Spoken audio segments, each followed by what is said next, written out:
Hi guys, आज हम लोग बात करते हैं इंडियन कंट्रैक्ट एक्ट में दिए गए सेक्शन 68 से लेकर 72 तक, जो बात करता है क्वासी कंट्रैक्ट के संविदा कल्प के सिद्धांतों को भारतीय संविदा अधिनियम के धारा 68 से लेकर 72 तक में समाहित किया गया है, शामिल किया गया है। Section 62 to 72 of the Indian contract act, यानी कि टोटल 5 सेक्शन है, 5 धाराएं हैं जो बात करता है क्वासी कंट्रैक्ट की, यानी कि क्वासी कंट्रैक्ट के जो सिद्धांत हैं उसे इन 5 धाराओं में इंडियन कंट्रैक्ट एक्ट के शामिल किया गया है, समाहित किया गया है। The quasi-contractual obligations are based on the principle that law as well as justice should try to prevent unjust enrichment। यानी कि जो कंट्रैक्चुअल ऑब्लिगेशन क्वासी कंट्रैक्ट के थ्रू अराइज होता है, पैदा होता है, वह जिस सिद्धांत पर बेस्ड होता है वह यह है कि किसी भी अन्य व्यक्ति को प्रिवेंट किया जाए, रोका जाए, किस लिए?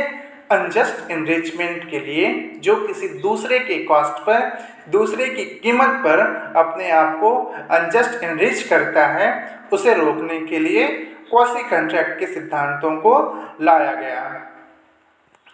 अनजस्ट एनरिचमेंट ये जो सिद्धांत है वह लॉर्ड मैन्सफील्ड के द्वारा मोसेस वर्सेस मैकफार्लान के केस में इवॉल्व किया गया, लाया गया। Lord Mansfield in case of Moses versus Macfarlan 1760, यानी कि 1760 का केस है। लॉर्ड मैन्सफील्ड उसमें जज थे। केस का नाम है मोसेस वर्सेस मैकफार्लान। अनजस्ट एनरिचमेंट के सिद्धांत को इसमें प्रतिपादित किया गया। क्वासी कंट्रैक्ट का यह मूल आधार है, जो इंडियन कंट्रैक्ट एक्ट के सेक्शन 68 से लेकर 72 तक में शामिल किया गया है। क्वासी कंट्रैक्ट में होता यह है कि इसमें पक्षकार खुद संविदा नहीं करते हैं, लेकिन कुछ ऐसी वजहें होती हैं, कुछ ऐसे रीजंस होते हैं जिसके तहत उनमें कोई कंट्रैक्चुअल परफॉर्मेंस ना होने के बाद भी उन्हें कंट्रैक्चुअल ऑब्लिगेशन, संविदात्मक दायित्वों को निर्वहन करने के लिए उन्हें दायित्वाधीन समझा जाता है। उनकी लिएबिलिटी होती है कि वह कंट्रैक्ट को परफॉर्म करें। Section 68 to 72 of the Indian Contract Act deals with certain relations resembling those created by contract, यानी कि जो 68 से लेकर 72 में बात की गई है वह है कि संविदा द्वारा सर्जित संबंधों के सदृश, यानी कि संविदा द्वारा ऐसे सर्जित बनाए तो नहीं गए हैं, लेकिन ठीक और ठीक उसी के सदृश हैं। ठीक, ऐसे विषयों को धारा 68 से लेकर 72 तक में बताया गया है, शामिल किया गया है। It incorporates those obligation which are known as the quasi contract under English law. तो जो क्वासी कंट्रैक्ट टर्म है वह इंग्लिश लॉ में यूज किया गया है, अपने यहाँ यूज किया गया है। Of certain relations resembling those created by contract. Chapter याद रखने की ज़रूरत है इसमें। सेक्शन 68 से लेके 72 तक जो क्वासी कंट्रैक्ट की बात करता है उसे इंडियन कंट्रैक्ट एक्ट के चैप्टर 5 में दिया गया है। चैप्टर 5 में दिया गया है धारा 68 से लेके 72 तक के प्रावधानों को। It covers cases where the obligation to pay arises neither on the basis of a contract nor a tort, but because a person has obtained an unjust benefit at the cost of another। यानी कि ये कोई ऐसा expressly तो contract होता नहीं है party के बीच में, लेकिन होता इसमें यह है कि एक पार्टी दूसरे के कॉस्ट पे, दूसरे के कीमत पे अपने आप को अनजस्ट एनरिच करता है। यानी कि ऐसा कोई सामान ले लिया, कोई ऐसे वस्तुएं रख ली, तो कंट्रैक्ट तो नहीं हुआ, लेकिन वो अंडर ऑब्लिगेशन माना जाता है by virtue of section 68 to 72 of the Indian contract act, कि वह जो लिया है उसे वापस करे। वह कंट्रैक्चुअल ऑब्लिगेशन संविदात्मक दायित्वों के अधीन आता है और उसे यह कहा जाता है कि आपने जो भी लाभ प्राप्त किया है वह उसे वापस करें या संविदात्मक ऐसे दायित्वों का निर्वहन करें।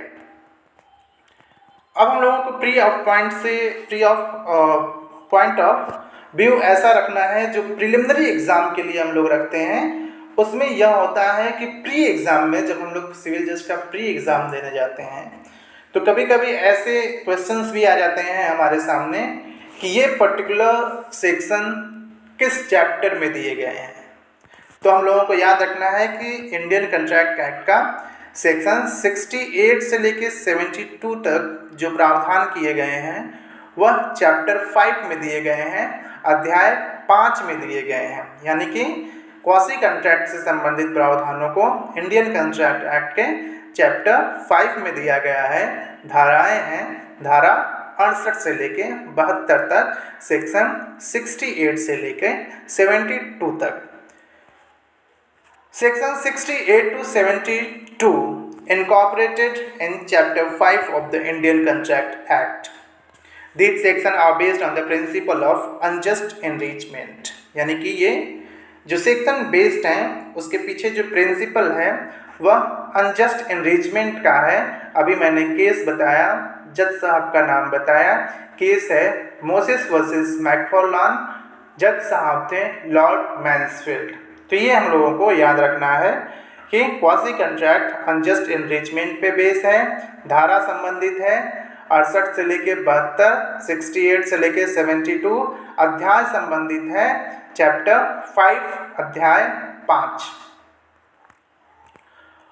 There are 5 situations are given in which no formalities of contract is needed। यानी कि इंडियन कंट्रैक्ट एक्ट में कुल 5 स्थितियों का वर्णन दिया गया है, कुल 5 सिचुएशंस बताए गए हैं जिसमें इस एक्सप्रेसली जो है या ऐसी फॉर्मेलिटीज़ की ज़रूरत नहीं पड़ती है जो किसी कॉन्ट्रैक्ट को बनाने के लिए आवश्यक होती हैं, but by the principle of unjust enrichment party becomes under the obligation to perform the contractual obligation, but by the virtue of principle unjust enrichment party under obligation आ जाती हैं, अंडर लिएबिलिटी आ जाती हैं कि बिना फॉर्मेलिटीज़ के भी वह कंट्रैक्चुअल ऑब्लिगेशन को पूरा करें, उन्हें निभाएं। अब हम लोग एक एक करके पांचों सेक्शन को समझते हैं। पहला सेक्शन है सेक्शन 68 जो बात करता है claims for necessary supply to person incapable of contracting on his account. यानी कि संविदा करने में असमर्थ व्यक्ति या उसके लिए ऐसी कोई वस्तुएं जो दी गई हैं उसके लिए दावा। If a person incapable of entering into a contract, मतलब जो पर्सन को दिया जा रहा है ऐसा नेसेसरी जैसा आवश्यक वस्तुएं वह खुद इनकैपेबल है किसी कॉन्ट्रैक्ट को करने के लिए, और anyone whom he is legally bound to support it's supplied by another person with the necessaries, और उसे जो भी आवश्यक वस्तुएं हैं उसके द्वारा सप्लाई की जा रही हैं at his condition in life the person who has furnished such supply is entitled to be reimbursed from the property of such incapable person। यानी कि यदि किसी ऐसे व्यक्ति को जो खुद संविदा करने में असमर्थ हैं या किसी ऐसे व्यक्ति को जिसके पालन पोषण के लिए वह वैध रूप से आबद्ध है, जीवन में उसकी स्थिति के योग्य, जीवन में उसकी स्थिति को चलाने के लिए, उसके जीवन को निर्वाह के लिए ऐसी आवश्यक वस्तुएं दी जाती हैं उसके द्वारा, तब वह व्यक्ति जो ऐसी आवश्यक वस्तुओं को देता है ऐसे असमर्थ व्यक्ति की संपत्ति से उसे प्राप्त कर सकता है, उसकी प्रतिपूर्ति करा सकता है, रीइंबर्स करा सकता है। इसमें ध्यान देने योग्य बात यह है कि जो लिएबिलिटी ठहराई गई है वह उस माइनर के, उस अवयस्क के संपत्ति पर दी गई है। यानी कि खुद वह माइनर अंडर ऑब्लिगेशन नहीं है आपको पे करने के लिए, लेकिन अगर उसकी कोई संपत्ति है, कोई प्रॉपर्टी है, तब जो व्यक्ति ऐसी आवश्यक वस्तुओं का संदाय कर रहा है, उसे दे रहा है, वह जो है उस संपत्ति से अपने उस खर्चे को प्राप्त कर सकता है। इलस्ट्रेशन के माध्यम से हम लोग समझते हैं सेक्शन 68 को। तो पहला इलस्ट्रेशन है, A supplies B a lunatic with necessaries suitable to his condition for in life. A is entitled to be reimbursed from B's property. यानी कि एक व्यक्ति जो पागल है, जो ल्यूनेटिक है, जीवन में उसकी स्थिति के योग्य आवश्यक वस्तुओं का संदाय एक अन्य व्यक्ति करता है जो क है। तो यहाँ ख की संपत्ति से जो पागल व्यक्ति है उसकी संपत्ति से जो व्यक्ति उसे ऐसे पागलपन की दशा में आवश्यक सामानों का संदाय कर रहा था, उसे दे रहा था, वह उसकी संपत्ति से ऐसे खर्चों को प्राप्त कर सकता है। दूसरा इलस्ट्रेशन है, A supplies the wife and children of B a lunatic with necessaries suitable to their condition in life. A is entitled to reimburse from B's property. यानी कि इसमें क्या होता है कि ख को जो पागल है उसकी पत्नी और बच्चों को जीवन में उनकी स्थिति के योग्य आवश्यक वस्तुओं का संदाय क एक अन्य व्यक्ति करता है। तो ख की संपत्ति से क प्रतिपूर्ति पाने का हकदार है। इसको हम लोग ऐसे समझते हैं कि एक पागल व्यक्ति है जिसकी पत्नी और बच्चे का भरण पोषण किसी अन्य व्यक्ति के द्वारा उसके पागलपन के दौरान किया जा रहा है। तो चूंकि अंडर ऑब्लिगेशन तो पागल ही है कि वह अपनी पत्नी और अपने बच्चे का भरण पोषण करे, लेकिन चूंकि वह पागल है इसलिए वह असक्षम है कि वह अपनी पत्नी या बच्चे का भरण पोषण कर सके। तो उसके पागलपन के दौरान किसी अन्य व्यक्ति के द्वारा उस वक्त, जिस वक्त वह असक्षम था पागलपन के कारण, उसकी पत्नी और उसके बच्चे की देखरेख और उसका खर्चा अन्य किसी व्यक्ति के द्वारा उठाया जाता है। तो जब ऐसा खर्चा अन्य व्यक्ति उठा रहा है तो वह पागल की संपत्ति से, जो एक व्यक्ति जो पागल है उसकी संपत्ति से ऐसे खर्चों को प्राप्त कर सकता है जो उसकी पत्नी या बच्चे के ऊपर आई हुई है।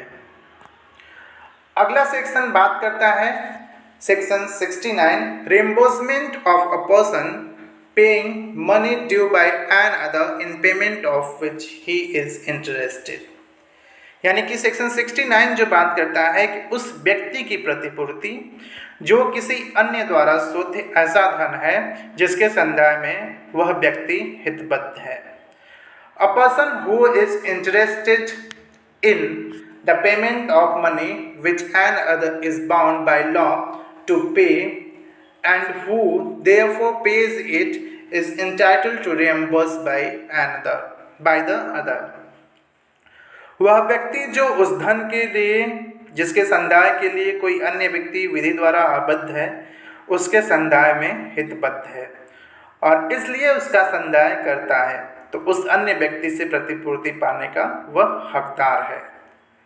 ठीक, इसको हम लोग ऐसे समझते हैं कि जैसे किसी एक हमारी संपत्ति जो को ऑनरशिप में है, यानी कि उसके दो स्वामी हैं, पेमेंट दूसरे स्वामी को करना था, नहीं तो वह संपत्ति जिसका बकाया है वह खींच लेता, उसे लेके चला जाता। तब अपनी संपत्ति को बचाने के लिए दूसरे स्वामी के ऑब्लिगेशन को, जो दूसरे स्वामी को पैसा देना था, वह पहले स्वामी के द्वारा दिया जाता है और उस संपत्ति की रक्षा की जाती है।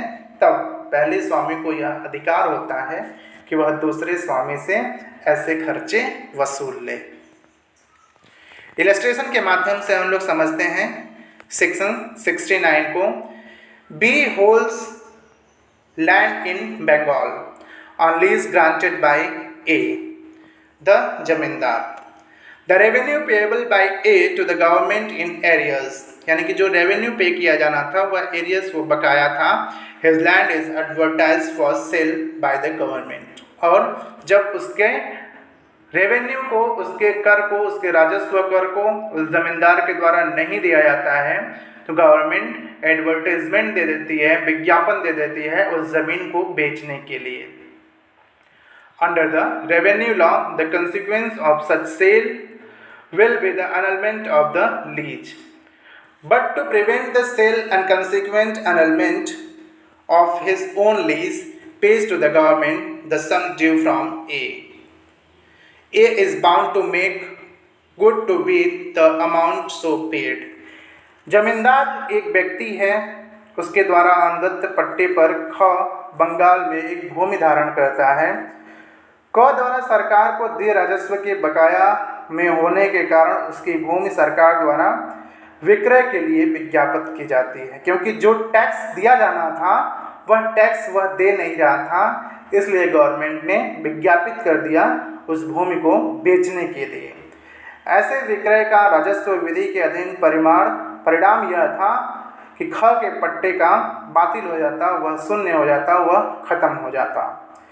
ख विक्रय का और उसके परिणाम स्वरूप अपने पट्टे के वॉइड या बातिल किए जाने को निवारित करने के लिए क द्वारा शुद्ध राशि को सरकार को संदत्त करता है, यानी कि टैक्स देने का ऑब्लिगेशन किसी अन्य व्यक्ति का था, फिर भी उस ज़मीन की रक्षा के लिए किसी अन्य व्यक्ति के द्वारा उसका पेमेंट किया जाता है कि वह ज़मीन अपने पास बची रहे।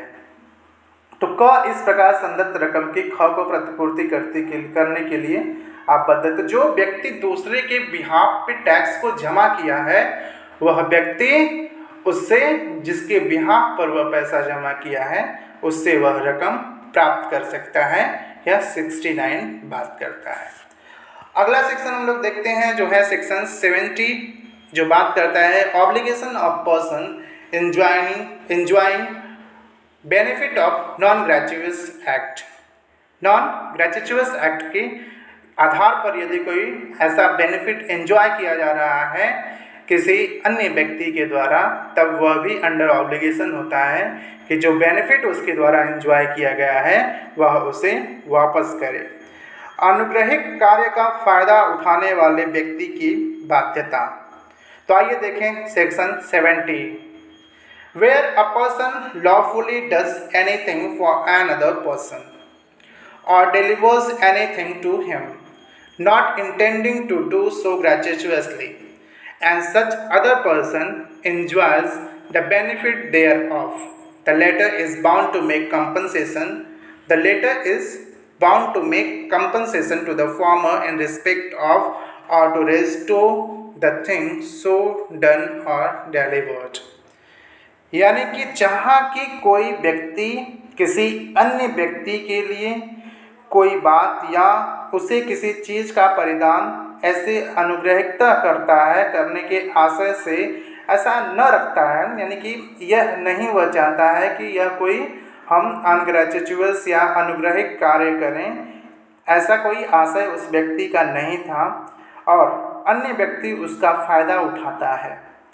वह पश्चात कथित व्यक्ति जो उस पूर्व कथित व्यक्ति को ऐसी की गई बात या परिदत्त चीज़ के बारे में प्रतिक्रिया देने या उसे प्रत्यावर्तित करने के लिए आबद्ध है। आसान भाषा में हम लोग सेक्शन 70 को समझें तो यह है कि एक व्यक्ति जो ऐसे फ्री में काम करना नहीं चाहता है, फ्री में कोई वस्तु देना नहीं चाहता है, उसका ऐसा कोई आशय नहीं था और दूसरे व्यक्ति के द्वारा फ्री में उसकी कोई वस्तु रख ली जाती है, तब वह अंडर ऑब्लिगेशन है, उत्तरदायित्व के अधीन है कि वह ऐसी वस्तु को वापस कर दे। इलस्ट्रेशन के माध्यम से हम लोग इस सेक्शन को समझते हैं। पहला इलस्ट्रेशन है A tradesman leaves goods at B's house by mistake. B treats the good as his own. He is bound to pay for them. यानी कि ऐसे एक व्यापारी है जो एक सपोज दैट अपने दोस्त के यहाँ गया हुआ था, लेकिन जब वह अपने दोस्त के घर जाता है तो कुछ वस्तुएं भूल कर चला जाता है। तो जब कुछ वस्तुएं भूल कर चला जाता है तो उस दशा में, चूँकि उसका आशय ऐसा तो था नहीं कि वह फ्री में उसको कोई लाभ दे, तब क्या होगा कि यदि उसका आशय ऐसा नहीं था कि वह फ्री में काम करे, तो उस दशा में वह व्यक्ति जिसके घर वह ऐसी संपत्ति भूल कर गया था वह अंडर ऑब्लिगेशन है कि वह ऐसी वस्तुओं को वापस करे। दूसरा इलस्ट्रेशन है A saves C's property from fire. A is not entitled to compensation from B if the circumstances show that he intended to act gratuitously। यानी कि जो दूसरा इलस्ट्रेशन है वो यह बात करता है कि एक व्यक्ति है जो दूसरे की संपत्ति में आग लग जाती है और आग लगी संपत्ति को वह बचाता है। यदि परिस्थितियां दर्शित करती हैं कि जो व्यक्ति आग से उस संपत्ति को बचा रहा है उसका कार्य अनुग्रहिकता कार्य करने का था, यानी कि अपने यहाँ होता है जैसे कहीं आग वाग लग जाती है तो जो इंटरेस्टेड जो हितबद्ध पर्सन नहीं है वह भी आग बुझाने में लग जाते हैं। तो यदि उसका ऐसा कोई कार्य था कि वह ऐसे जो है जाके अनुग्रहिकता जाके जो है ऐसे अनग्रेचुइटस टाइप में उसको ऐसी संपत्ति को बचाता है, इंसानियत के नाते अपनी भाषा में समझें तो यदि किसी के घर में आग लगी है, उसकी संपत्ति जल रही है और कोई इंसानियत के नाते जाके उसकी संपत्ति को आग से बचाता है, आग बुझाता है, तब उस दशा में वह कंपनसेशन पाने का अधिकारी नहीं है। अब हम लोग सेक्शन 71 देख लेते हैं। सेक्शन 71 बात करता है responsibility of finder of goods, यानी कि जो कोई व्यक्ति किसी वस्तु को चाहे वह गिरी हो चाहे कैसी भी सीन में पाता है, यानी कि वस्तु के पाने का जो व्यक्ति है उसका क्या उत्तरदायित्व होता है। यदि कोई व्यक्ति किसी अन्य की कोई वस्तु पड़ी मिल जाए उसे, तो आइए सेक्शन 71 में उसके दायित्व को समझते हैं। A person who finds goods, एक पर्सन जो किसी की वस्तु को पाता है, बिलोंगिंग टू एन अदर, यानी कि दूसरे की वस्तु को कोई अन्य व्यक्ति पड़ा उसको मिल जाता है, and takes them into his custody, और उसे अपनी कस्टडी में वह दूसरा व्यक्ति ले लेता है, then he is subject to the same responsibility as a bailee. तो बेली का जो कर्तव्य होता है, जो उपनिहिती का कर्तव्य होता है, ठीक वही कर्तव्य ऐसे व्यक्ति का भी होता है जो किसी अन्य की संपत्ति को कहीं गिरा हुआ पा जाए या फिर किसी अन्य तरीके से पा जाए, तो ठीक बेली का उसका उत्तरदायित्व होता है, यानी कुल मिला के वह उसे वापस करने के दायित्व के अधीन होता है। तो यदि हमें किसी अन्य व्यक्ति की कोई वस्तु गिरी मिल जाती है तो हमारा यह कर्तव्य है कि हम उसके वस्तु को वापस करें, और यदि नहीं वापस करते हैं तो यह 71 में कंट्रैक्चुअल ऑब्लिगेशन क्वासी कंट्रैक्ट की थियरी में आ जाता है और हमारी रिस्पॉन्सिबिलिटी बन जाती है बाय लॉ भी कि हम जिसकी संपत्ति को पाए हैं उसको ढूंढ के वापस करते हैं। अब हम लोग देख लेते हैं सेक्शन 72। तो सेक्शन 72 बात करता है liability of person to whom money is paid or thing delivered by mistake or under coercion, यानी कि उस व्यक्ति का दायित्व जिसको भूल से या प्रपीड़न के अधीन धन का संदाय या चीज़ का कोई वस्तु का परिधान किया गया है। तो आइए देखें कि उस व्यक्ति का क्या दायित्व होता है जो जिसे कोई वस्तु भूल के अधीन मिल जाती है या प्रपीड़न के अधीन जबरदस्ती उसे दिलवाया जाता है। A person to whom money has been paid or anything delivered by mistake or under coercion must repay or return it, यानी कि जिस व्यक्ति को भूल से या प्रपीड़न के अधीन धन दिया जाता है या वस्तु दी जाती है, कोई चीज़ दी जाती है, तो उसे उसका प्रतिसंदाय यानी उसे वापस करने के लिए वह व्यक्ति दायित्व अधीन होता है। इलस्ट्रेशन के माध्यम से हम लोग इसे समझते हैं। इलस्ट्रेशन है A and B jointly owes 100 rupees to C. A alone pays the amount to C and B. Not knowing this fact, pays 100 rupees over again to C. C is bound to repay the amount to B. यानी कि क और ख संयुक्त ग के 100 रुपये के देनदार हैं। हम लोग ऐसे समझें कि दो व्यक्ति हैं राम और श्याम, जो दोनों मिलके एक तीसरे व्यक्ति से 100 रुपये उधार लिए हुए हैं। तो भाई दो व्यक्ति किसी तीसरे से मिलके 100 रुपये का उधार लिए हुए हैं, तो दोनों अंडर ऑब्लिगेशन है कि 50-50 रुपये मिलके उसे वापस कर दें। लेकिन इसमें क्या होता है, एक अकेला व्यक्ति ही, चाहे राम अकेला ही चाहे श्याम अकेला ही, 100 रुपया उसको वापस कर देता है। तो यदि 100 रुपया वापस किया तो भाई 50 रुपया उससे पाने का वह हकदार हो गया। जिस व्यक्ति के बिहाफ पे उसका भी 50 रुपया इसने दिया हुआ है। तो ये इलस्ट्रेशन यही बात करता है कि क और ख संयुक्तः ग के 100 रुपये के देनदार हैं। अकेला क ही ग को वह रकम संदत्त कर देता है, दे देता है। और इस तथ्य को न जानते हुए ग को ख 100 रुपया फिर संदत्त कर देता है। तो इस रकम का ख को प्रतिसंधाय करने के लिए ग आबद्ध है। अब इस इलस्ट्रेशन में आते हैं, हम लोग समझते हैं। इसमें यह सीन है कि राम और श्याम किसी तीसरे व्यक्ति से 100 रुपया उधार लिए हुए थे, ठीक। तो राम और श्याम मिलके यदि किसी तीसरे व्यक्ति से 100 रुपये का उधार लिए हुए हैं, और सपोज दैट वह व्यक्ति राम से अकेला मिलता है और बोलता है कि जो हमसे 100 रुपया आपने लिया था वह वापस कर दीजिए, तो वह 100 रुपया वापस कर देता है राम। लेकिन श्याम को यह चीज़ नहीं पता है कि राम उस उधार को पहले ही चुका चुका है, यानी कि उस पैसे का संदाय कर दिया है, और भूल से वह 100 रुपया फिर उसे दे देता है। तो अब तो उसके पास 200 रुपया हो गया, मिलना उसको 100 रुपया ही था। तो जब 200 रुपया उसके पास पहुंच गया तो वह व्यक्ति अब दायित्व के अधीन है by virtue of section 72 of the Indian contract act, कि वह जो अतिरिक्त 100 रुपया उससे दिया जा चुका है वह उसे वापस कर दे। दूसरा इलस्ट्रेशन है, और railway company refuses to deliver of the certain goods to the consignee except upon the payment of an illegal charge of carriage. The consignee pays the sum charged in order to obtain the goods.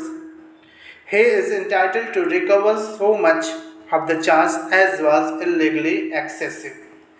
यानी कि इसमें क्या हुआ कि एक rail company है, वह जिस व्यक्ति को सामान लेना था उसे सामान न देकर बल्कि उससे क्या करता है कि वह एक्स्ट्रा चार्ज लेता है, बख्शिश ले लेता है। बख्शिश तो नहीं लिया, वह एक्स्ट्रा चार्ज कर दिया, इलीगल चार्ज कर दिया कि हम आपको कुछ अतिरिक्त पैसे आप मुझे दीजिए तभी हम आपके वस्तु को देंगे, अन्यथा नहीं देंगे। तो भाई उस व्यक्ति के पास अब मजबूरी है, सामने मजबूरी है कि अपने सामान को लेना है तो उसे अतिरिक्त चार्ज देना पड़ेगा, क्योंकि रेलवे वालों ने ऐसा बोल दिया है। तो उस वक्त वह क्या करता है व्यक्ति कि जितना उसके द्वारा अतिरिक्त चार्ज मांगा जाता है उसका पेमेंट करके वह अपनी वस्तु को ले लेता है। तो देखिए यहाँ कहीं ना कहीं कोयर्सन, कहीं ना कहीं दबाव, कहीं ना कहीं पीड़ा यूज की गई है कि आप नहीं देंगे तो हम आपकी वस्तु को डिटेन किए रहेंगे, आप नहीं देंगे अतिरिक्त चार्ज तो हम आपकी वस्तु को नहीं देंगे। तो इस दशा में इस प्रपीड़न के अधीन, कोयर्सन के अधीन वह व्यक्ति उसे अतिरिक्त चार्ज देने के लिए मजबूर हुआ। तब by virtue of section 72 of the Indian contract act वह बाद में उस अतिरिक्त चार्ज को वसूल कर सकता है। यह 72 बात करता है इंडियन कंट्रैक्ट एक्ट का। तो ये हम लोगों ने आज स्टडी किया क्वासी कंट्रैक्ट से संबंधित प्रावधानों को, धारा 68 से 72 तक हम लोगों ने पढ़ा। तो बहुत बहुत दोस्तों आप सबको धन्यवाद।